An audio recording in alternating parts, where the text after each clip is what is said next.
CM योगी ने गाजियाबाद के विश्वनाथ मंदिर में की पूजा अर्चना। मंदिर परिसर में सुरक्षा को लेकर किए गए कड़े इंतजाम।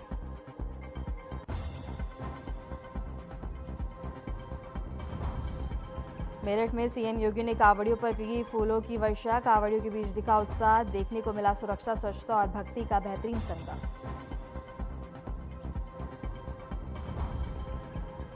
कांवड़ ड्यूटी पर तैनात होमगार्ड को कार सवार युवकों ने घसीटा। होमगार्ड ने कार से कूदकर बचाई जान। घटना ने सुरक्षा व्यवस्था पर उठाए सवाल।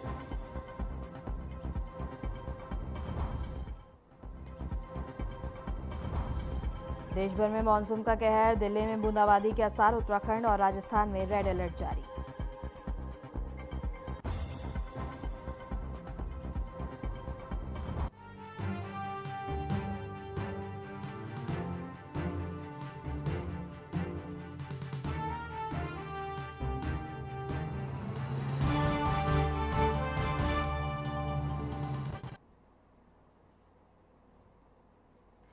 आपका बहुत बहुत स्वागत है। मैं हूं आपके साथ वर्षा शर्मा और रुक करेंगे उत्तर प्रदेश की खबरों की ओर। खबर गाजियाबाद से है, जहां सीएम योगी आदित्यनाथ गाजियाबाद पहुंचे। यूपी के सीएम योगी आदित्यनाथ ने दुधेश्वर नाथ मंदिर में पूजा अर्चना की। मंदिर परिसर में भारी संख्या में सुरक्षा बल को तैनात किया गया। सुरक्षा के कड़े इंतजाम किए गए। दुधेश्वर नाथ मंदिर में पूजा करने के बाद सीएम योगी आदित्यनाथ मेरठ के लिए रवाना हुए।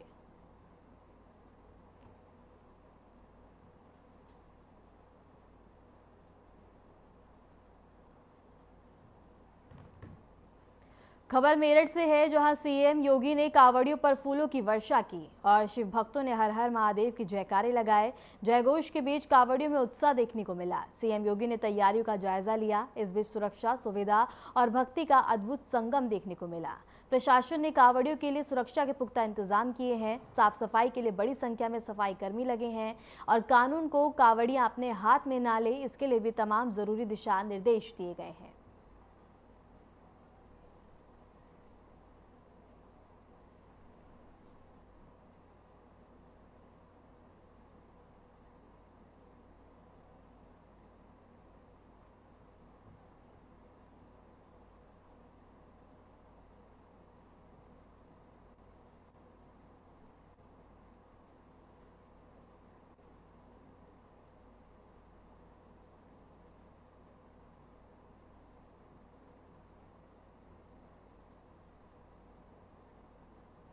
त्रिपुरा के राज्यपाल इंद्रसेन रेड्डी अयोध्या धाम पहुंचे। वहां उन्होंने रामलला का दर्शन पूजन कर आशीर्वाद दिया। राज्यपाल ने कहा कि राम मंदिर का दर्शन बहुत ही अद्भुत अनुभव रहा।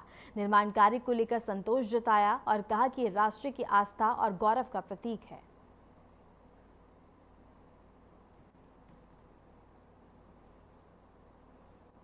राम मंदिर का दर्शन बहुत अच्छा लगा। अभी पूरे बाकी के प्रीमिसेस में भी कंस्ट्रक्शन हो रहा है। लास्ट टाइम 1 साल पहले भी आया था। लास्ट टाइम अकेले आए थे। उस टाइम को अभी बहुत आगे आए हैं और उसको गोल्ड का प्लेटिंग वगैरह के वैसे ही बहुत बदली बोल नहीं सकते हैं। अभी कंस्ट्रक्शन चल रहा है पूरे ग्राउंड में। अभी ग्रीनरी भी धीरे धीरे ग्रीनरी भी इम्प्रूव हुआ है। बहुत अच्छा है।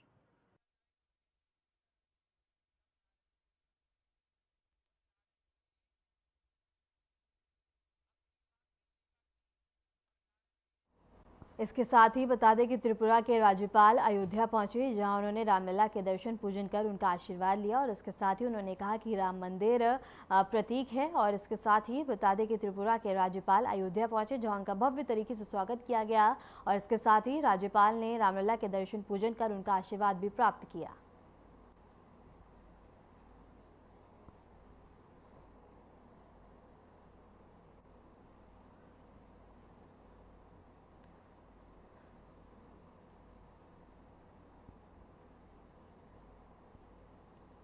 खबर अयोध्या से है, जहां त्रिपुरा के राज्यपाल अयोध्या पहुंचे, जहां उनका भव्य स्वागत किया गया। सुरक्षा के कड़े इंतजाम किए गए और इसके साथ ही अयोध्या पहुंचे त्रिपुरा के राज्यपाल, जहां उनका भव्य तरीके से स्वागत किया गया। रामलला के दर्शन पूजन कर उन्होंने आशीर्वाद भी प्राप्त किया।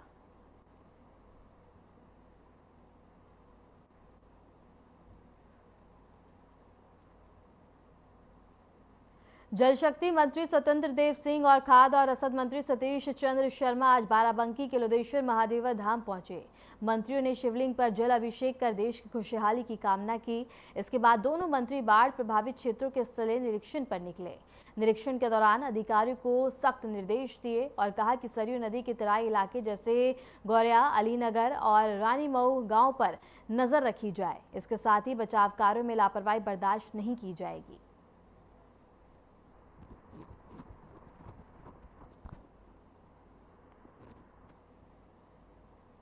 बाराबंकी से एक खबर है, जहां बता दें कि पूजा के बाद बाढ़ क्षेत्रों का निरीक्षण किया गया और इसके साथ ही राहत बचाव कार्यों में तेजी लाने के लिए भी अधिकारियों को निर्देश दिए गए और इसके साथ कहा कि काम में किसी भी तरह की लापरवाही को बर्दाश्त नहीं किया जाएगा।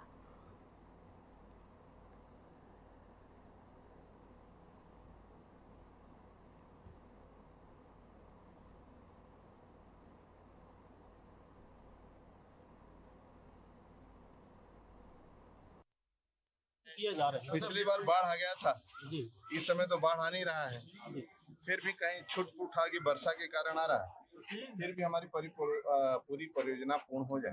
तो राज्य के अंदर लगभग 348 परियोजना हमारी चल रही है। सभी परियोजना खतरे निशान के ऊपर है। बहुत सी परियोजना हमारी 250 के आसपास पूर्ण हो चुकी है। शेष परियोजनाएं 75, 80, 90 इस प्रकार की परियोजनाएं हैं। तो आने वाला समय इस क्षेत्र में सितंबर में बाढ़ आता है, तो उसकी भी तैयारी बनी रहे ठीक ढंग से, किसी प्रकार का जनहानि न हो, किसी का नुकसान न हो। इसलिए बाढ़ क्षेत्र का बराबर भ्रमण हम लोगों का चल रहा है। खबर लखनऊ से है, जहां यूपी के डिप्टी सीएम केशव प्रसाद मौर्य ने कहा कि कांवड़ यात्रा शांतिपूर्वक जारी है। जो असल में शिव भक्त हैं वे सच्ची यात्रा कर रहे हैं। कुछ सपा के नेता कांवड़ यात्रा में घुस गए और गड़बड़ कर रहे हैं। डिप्टी सीएम ने आगे कहा कि जो भी समाज विरोधी या राष्ट्र विरोधी और गरीब विरोधी है उनकी जांच की जाएगी और जांच में जो भी आरोपी पाया जाएगा उसके खिलाफ कार्रवाई होगी। यात्रा बढ़िया से चल रही है और कांवड़ यात्री जो भोले बाबा के सच्चे भक्त हैं वह सच्ची यात्रा कर रहे हैं। उसमें कुछ सफाई वगैरह घुस गए होंगे, वो गड़बड़ कर रहे हैं। सोशल मीडिया पर लगातार वीडियो मामले पर बड़ी कार्रवाई की जा रही है और साथ ही छांगुर मामले बड़ी कार्रवाई की जा रही है। आगरा में भी एक बड़े नेक्सस को पकड़ा गया। देखिए, जो भी समाज विरोधी काम करेगा, राष्ट्र विरोधी काम करेगा, गरीब विरोधी काम करेगा, महिला विरोधी काम करेगा, उसकी जांच होगी। जांच में दोषी पाया जाएगा, उसके खिलाफ कार्रवाई। उत्तर प्रदेश के उप मुख्यमंत्री ब्रजेश पाठक का कांवड़ यात्रा को लेकर बड़ा बयान सामने आया। डिप्टी सीएम ने समाजवादी पार्टी पर निशाना साधते हुए कहा कि कुछ अराजक तत्व कांवड़ियों के भेष में यात्रा में घुसकर माहौल बिगाड़ने की कोशिश कर रहे हैं, लेकिन सरकार पूरी तरह से सतर्क है। कानून व्यवस्था के उल्लंघन पर हमारी जीरो टॉलरेंस नीति है। जो भी कानून तोड़ेगा उस पर सख्त कार्रवाई होगी। इसके साथ ही ब्रजेश पाठक ने साफ किया है कि सभी अराजक तत्वों पर पैनी नजर रखी जा रही है। कांवड़ यात्रियों के बीच में समाजवादी पार्टी के कुछ अराजक तत्व कांवड़ यात्रियों के भेष में घुसकर कांवड़ यात्रियों को बदनाम करने का काम कर रहे हैं। हमारी सरकार कानून व्यवस्था को लेकर बहुत ही सख्त है। जो भी कानून तोड़ेगा उसके खिलाफ कड़ी कार्रवाई होगी। यहाँ पे लॉलेसनेस आ गई, सोमालिया बन गया उत्तर प्रदेश कांवड़ यात्रा को लेकर। आप अच्छी तरह जानते हैं कि हम लॉ एंड ऑर्डर पर पूरी तरह से जीरो टॉलरेंस की नीति अपनाए हैं और खासकर समाजवादी पार्टी के जो अराजक तत्व हैं वो कांवड़ियों के भेष में घुस करके कांवड़ यात्रियों को बदनाम करने का काम कर रहे हैं। देखिए, हमारी सरकार प्रतिबद्धता के साथ जीरो टॉलरेंस की नीति कानून व्यवस्था के उल्लंघन को लेकर अपना रही है और इसको हम कायम रखेंगे। ऐसे सभी अराजक तत्व। बरेली से एक अहम राजनीतिक और खेल से जुड़ी खबर सामने आई है। भारत पाकिस्तान क्रिकेट मैच पर फिलहाल रोक लगा दी गई है। यह फैसला ऑल इंडिया मुस्लिम जमात के राष्ट्रीय अध्यक्ष मौलाना शहाबुद्दीन रजवी की ओर से उठाई गई मांग के बाद सामने आया। मौलाना रजवी ने केंद्र सरकार से पाकिस्तान के खिलाड़ियों को भारत में मैच खेलने से रोक की अपील की थी। इस पर सरकार ने संज्ञान लेते हुए मैच को रद्द कर दिया। अपने आधिकारिक बयान में मौलाना ने सरकार के इस कदम को ऐतिहासिक करार दिया और कहा कि करोड़ों हिंदुस्तानियों की भावनाओं का सम्मान हुआ है। उनका कहना है कि ऐसे वक्त में पाकिस्तान के खिलाड़ियों का भारत आना उचित नहीं था और अब सरकार ने ठोस निर्णय लेकर अपना रुख स्पष्ट कर दिया है।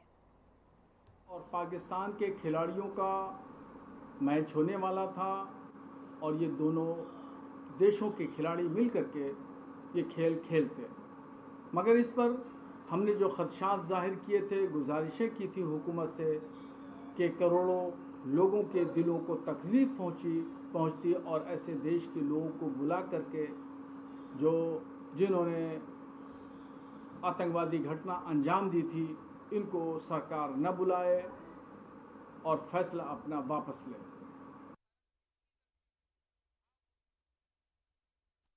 बरेली से चौंकाने वाली खबर सामने आ रही है, जहां कांवड़ ड्यूटी पर तैनात होमगार्ड को कार सवार युवकों ने 4 किलोमीटर तक घसीटा। वन वे चेकिंग के दौरान होमगार्ड अजीत कुमार को कार की बोनट पर लेटाकर चौपाला से मिशन कंपाउंड तक घसीटते रहे। आरोपी मिशन कंपाउंड के पास चलती कार से कूदकर किसी तरह अपनी जान बचाई और पीछा कर रही ट्रैफिक पुलिस की गाड़ी को भी टक्कर मार दी। शनिवार रात की घटना ने शहर की सुरक्षा व्यवस्था पर अब कई सवाल खड़े कर दिए हैं।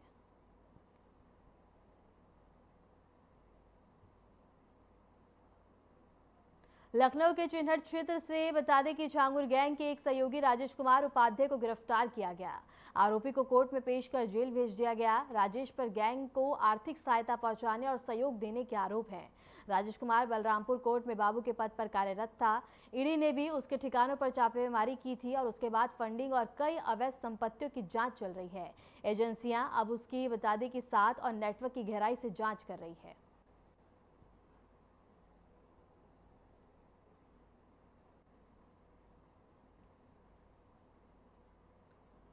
बरेली के कोतवाली क्षेत्र स्थित इस्लामिया ग्राउंड में सोमवार देर रात पुलिस और बदमाशों के बीच मुठभेड़ हो गई। मुखबिर की सूचना पर पहुंची पुलिस टीम को देखते ही बदमाशों ने फायरिंग शुरू कर दी। जवाबी कार्रवाई में एक बदमाश के पैर में गोली लगी, जिसे जिला अस्पताल में भर्ती करवाया गया। उसकी हालत अभी स्थिर बताई जा रही है। पुलिस ने मौके से 2 साथी और इसके साथी उनको भी गिरफ्तार कर लिया है। तीनों बदमाशों के खिलाफ पहले से ही कई आपराधिक मुकदमे दर्ज हैं। पुलिस ने आरोपियों के पास से एक बोर का तमंचा, जिंदा कारतूस और 2 अवैध चाकू और 27 ग्राम पीली धातु और 3400 नगद बरामद किए हैं। पूछताछ में आरोपियों ने बरामदे और कोतवाली थाना क्षेत्र में हाल ही में हुई ठगी और टप्पेबाजी की घटनाओं को कबूल लिया है। पुलिस ने आरोपियों के खिलाफ संबंधित धाराओं में मामला दर्ज कर आगे की जांच शुरू कर दी। इस्लामिया ग्राउंड में कुछ युवकों के होने की सूचना मिली, जिस पर कोतवाली पुलिस तत्काल मौके पर पहुंची। उन्हें ललकारने पर उन्होंने पुलिस पार्टी पर फायरिंग कर दी। आत्मरक्षार्थ की गई फायरिंग में एक व्यक्ति को गोली लगी है तथा उसके अन्य 2 साथियों को भी मौके से गिरफ्तार कर लिया गया है। जिस व्यक्ति को गोली लगी है उसका नाम सावेज है, जो कि बांस मंडी कोतवाली का रहने वाला है। अब तक की जानकारी में इस पर आधा दर्जन से ज़्यादा मुकदमे पाए गए हैं और इसके अन्य 2 साथी हैं मोबीन और कलीम। इनमें मोबीन जो है वह भी कोतवाली क्षेत्र का है और कलीम थाना किला क्षेत्र का है। इन पर भी लगभग 3-3 मुकदमे पाए गए हैं। इनके पास से हमें बरामदगी में 315 बोर का नाजायज तमंचा, मैं खोखा कारतूस, जिंदा कारतूस, 2 अदद अवैध चाकू और 5 नग पीली धातु, जिसका कुल वजन लगभग 27 ग्राम है, बरामद हुई है तथा लगभग 3400 रुपए नगद भी बरामद हुए हैं।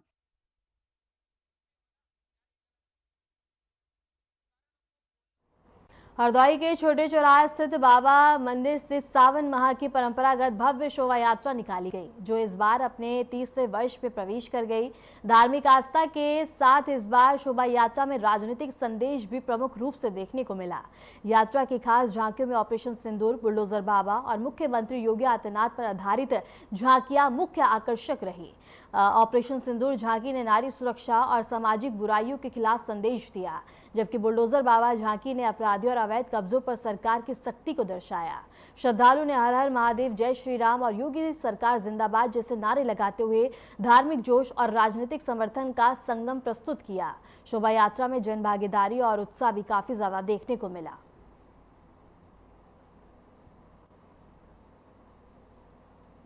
खबर बंदायूं से है, जहां कांवड़ यात्रा का जायजा लेने के लिए आधी रात को डीएम अवनीश कुमार और एसएसपी डॉक्टर ब्रजेश सिंह कचला गंगा घाट पहुंचे। दोनों अधिकारियों ने कांवड़ रूट का निरीक्षण किया और अधिकारियों ने सुविधाओं के बारे में कांवड़ियों से भी पूछा। कांवड़ यात्रा को लेकर शासन स्तर पर निगरानी रखी जा रही है। गंगा घाट पर कांवड़ियों की बढ़ती भीड़ को देखते हुए हालात का जायजा लिया गया और अधिकारियों ने डायवर्जन सिस्टम का भी निरीक्षण किया। डीएम ने निर्देश दिया कि कोई भी शिव भक्त बैरिगेटिंग को पार ना करे। कांवड़ियों से अपील की गई है कि डीजे पर आपत्तिजनक गाने ना बजाएं। फिलहाल रुकते एक छोटे से ब्रेक के लिए, बने रहे हमारे साथ।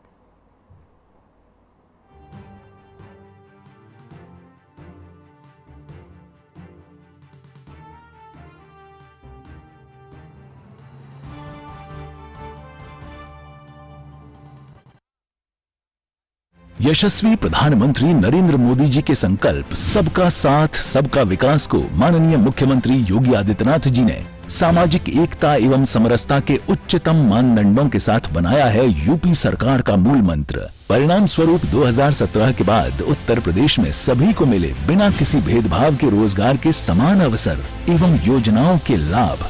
8.5 लाख से अधिक सरकारी और 3,75,000 से अधिक संविदा पर नौकरी पाने वाले जहां निष्पक्ष और पारदर्शी प्रक्रिया के साक्षी बने, वहीं अनुसूचित जाति, जनजाति, पिछड़े एवं निम्न आय वर्ग के अभ्यर्थियों को मिला आरक्षण का संपूर्ण लाभ। प्रधानमंत्री गरीब कल्याण अन्न योजना, प्रधानमंत्री आवास योजना और जल जीवन मिशन से लेकर मुख्यमंत्री युवा स्वरोजगार और एक जनपद एक उत्पाद जैसी विभिन्न योजनाएं यूपी में अंत्योदय से सर्वोदय का सपना कर रही हैं साकार। काम दमदार, डबल इंजन सरकार।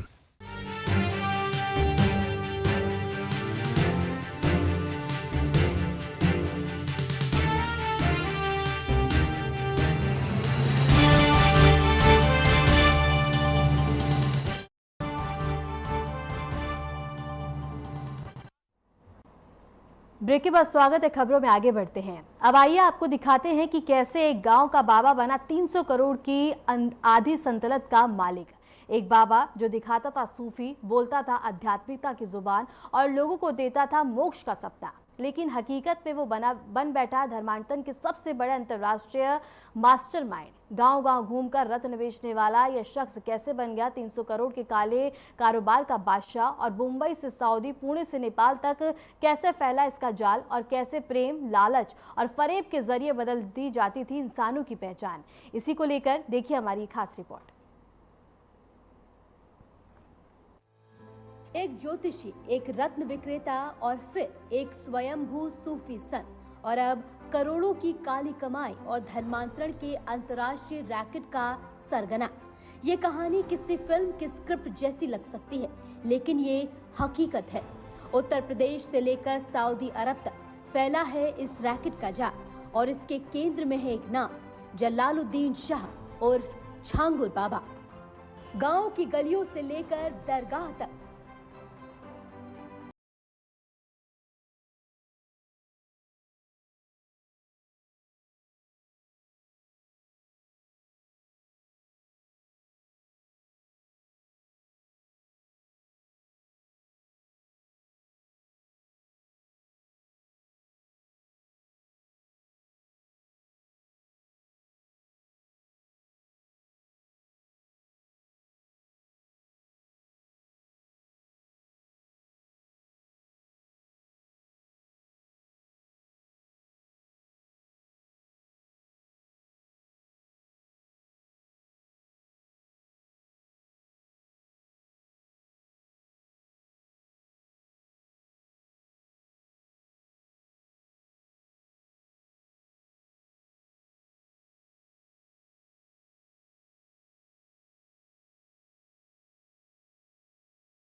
बाबा को गिरफ्तार किया।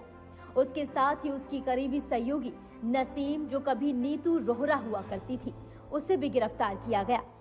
बाबा ने पहले नीतू को मुंबई में ब्रेन वॉश कर इस्लाम कबूल करवाया, फिर उसे बलरामपुर बुलाकर अपने रैकेट का अभिन्न हिस्सा बना दिया। गिरफ्तारियों के बाद एटीएस को कोर्ट से 1 हफ्ते की रिमांड मिली और इस मामले में प्रवर्तन निदेशालय यानी कि ईडी भी सक्रिय हो चुका है। मनी लॉन्ड्रिंग की जांच पीएमएलए एक्ट के तहत शुरू हो चुकी है और अब जो जानकारियां सामने आ रही हैं, वो चौंकाने वाली हैं। बाबा और उसके नेटवर्क ने करीब 40 से ज्यादा एनजीओ और ट्रस्ट बनाए थे। इन संस्थाओं के जरिए देश भर में धर्मांतरण और अवैध फंडिंग का तंत्र चलाया जा रहा था। इन एनजीओ के नाम पर खुले बैंक खातों में 100 करोड़ से भी ज्यादा के संदिग्ध लेन देन पकड़े गए हैं। अधिकारियों को संदेह है कि इन खातों में विदेशों से पैसा भेजा जाता था, खासकर सऊदी अरब, नेपाल और खाड़ी देशों से। इन पैसों का इस्तेमाल धर्मांतरण, जमीन खरीद और आलीशान जीवन शैली के लिए किया जाता था। छांगुर बाबा की संपत्ति की असली तस्वीर तब सामने आई जब पुणे की एक जमीन डील की जांच शुरू हुई। उत्तर प्रदेश के उतरौला तहसील के एक अदालत क्लर्क और उसकी पत्नी के नाम 16 करोड़ की जमीन खरीदी गई थी, जिसकी बाजार की कीमत अब 200 करोड़ से ज्यादा की बताई जा रही है। ये सौदा भी बाबा के नेटवर्क से ही जुड़ा हुआ है। इसके अलावा बलरामपुर, लखनऊ और मुंबई में बंगलों, प्लॉट्स और लग्जरी गाड़ियों की लंबी लिस्ट सामने आई है। जांच में ये भी सामने आया है कि बाबा ने विभिन्न जगहों पर प्रॉपर्टी ट्रांसफर फर्जी दस्तावेजों के सहारे कराई थी। धर्मांतरण का ये जाल केवल पैसों तक सीमित नहीं था, इसमें भावनाएं, पहचान और जिंदगियां भी झोंकी जा रही थी। एटीएस की रिपोर्ट्स में सामने आया है कि लव जिहाद के जरिए लड़कियों को फंसाने का एक पूरा तंत्र था। फर्जी नामों से सोशल मीडिया पर दोस्ती, फिर शादी, फिर दबाव में धर्मांतरण। लखनऊ की गुंजा गुप्ता का केस इसका सबसे बड़ा उदाहरण है, जिन्हें अमित बनकर मिला एक युवक अबू अंसारी, जिसने बाद में उनकी पहचान बदलकर अलीना अंसारी बना दी। ये एकमात्र मामला नहीं, दर्जनों पीड़ित महिलाएं अब सामने आ रही हैं। अब जब बाबा की सच्चाई उजागर हुई है, तो बलरामपुर के मधुपुर गांव में बने उसके आश्रम को बुलडोजर चलाकर ध्वस्त करने का काम किया गया। ये जमीन ग्राम सभा की थी, जिस पर अवैध कब्जा कर आश्रम खड़ा किया गया था। बाबा के साथ उसका बेटा महबूब, नसीम का पति जलालुद्दीन और 14 अन्य आरोपी फरार हैं। एटीएस की टीमें लगातार छापेमारी कर रही हैं और ये जांच अभी और गहराने वाली है। सूत्रों के मुताबिक जल्द ही विदेशों से जुड़े लिंक और हवाला नेटवर्क पर भी कार्रवाई हो सकती है। हमारी मौजूदगी उतरौला के मधुपुर के गांव में है। ये छांगुर बाबा की हवेली है, जिसपे 5 बुलडोजर चल रहा है। हम वो बुलडोजर किस तरीके से अलीशान हवेली को जो है बंजर में बदल दिया गया है, खंडहर बना दिया गया और लगातार बुलडोजर की जो कार्रवाई है वो जारी है। यहाँ पे अभी एसपी डीएम दोनों लोग यहाँ मौजूद है।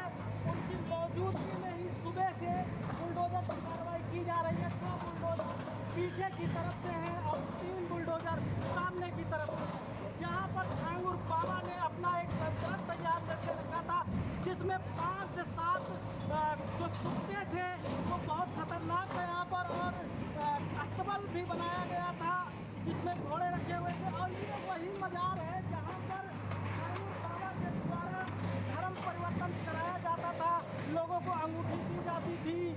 ऐसा कहा जाता है कि छांगुर बाबा 40 से अधिक विदेश यात्राएं कर चुका है। जो इस्लामिक देश थे उनकी यात्रा करता, वहाँ से फंडिंग होती थी। एटीएस ने इनको गिरफ्तार किया शनिवार को और जेल भेज दिया। उसके बाद ईडी इनकी संपत्तियों की जांच कर रही है। राजस्व विभाग की टीम और पुलिस प्रशासन इस समय मौजूद है यहाँ पर। आर्यन टीवी के लिए बलरामपुर से विशाल सिंह। ये पूरा रैकेट सिर्फ पैसों या पहचान बदलने तक सीमित नहीं था। इसमें सबसे खतरनाक था उसका मनोवैज्ञानिक और वैचारिक नियंत्रण। बाबा अपने आश्रम में कथित आध्यात्मिक प्रवचन के जरिए लोगों को ये यकीन दिलाता था कि उनके दुखों, बीमारियों और बदकिस्मती का एक ही इलाज है, धर्म परिवर्तन। उसने धर्म को एक इलाज और अपनी पहचान को एक इलाजगार बना दिया। गरीब, बीमार, बेरोजगार हर किसी की पीड़ा को बाबा ने एक अवसर की तरह देखा। उसके दरबार में आने वालों को पहले इलाज दिया जाता था और फिर उनके दिल दिमाग पर धीरे धीरे अपनी आस्था डाल दी जाती थी। एनजीओ के नाम पर खुले संस्थानों में बच्चों के लिए शिक्षा, महिलाओं के लिए रोजगार प्रशिक्षण और वृद्धों के लिए सेवा केंद्र चलाए जाते थे। लेकिन ये सब कुछ एक मकसद के लिए था, विचार बदलो, पहचान बदलो और बाबा के। फिलहाल के लिए खबरों में इतना ही और ऐसे देश और दुनिया की तमाम खबरों को जानने के लिए बने रहे हमारे साथ।